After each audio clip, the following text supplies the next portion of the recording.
Haydi gidelim haydi, haydi gidelim haydi, haydi gidelim haydi.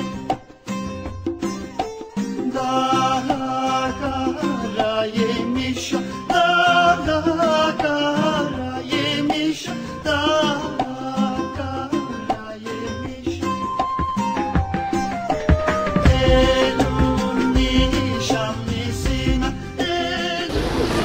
Bonjour à tous, et bien nous nous trouvons ici à Chanle-Urfa, qui signifie Urfa la Glorieuse.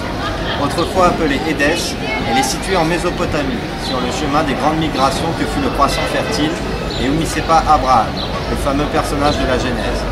C'est d'ailleurs une ville dont le rayonnement de la foi est important. Ici se sont mélangés et aussi affrontés les croyances païennes, l'islam et le christianisme.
La légende islamique dit que c'est ici que serait né Abraham, reconnu par les trois grandes religions comme étant le prophète.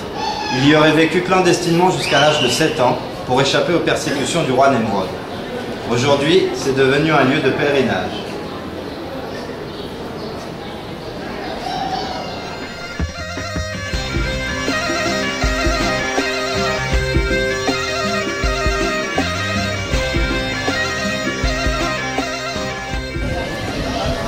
Alors nous sommes ici dans le parc de Golbashi, qui représente la légende d'Abraham, sauvé d'une mort cruelle par la main de Dieu.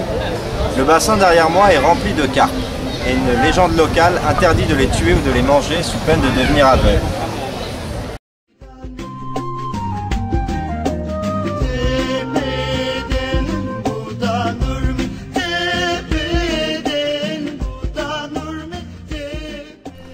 La région existe depuis le 2e millénaire avant Jésus-Christ, et son histoire est riche et mouvementée. Au cours des siècles et des batailles, elle passera entre les mains des Hourites, Assyriens, d'Alexandre le Grand et des Grecs.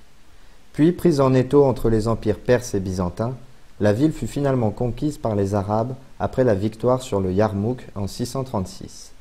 Elle connaîtra 3 siècles de répit avant de nouvelles batailles entre Byzantins, Arméniens et Seldjoukides, jusqu'à l'arrivée des croisés en 1098.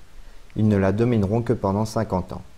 Ensuite, elle changea de nouveau de main à plusieurs reprises, avant d'être finalement conquise par le sultan Selim Ier en 1516 et d'entrer dans l'Empire ottoman en 1637.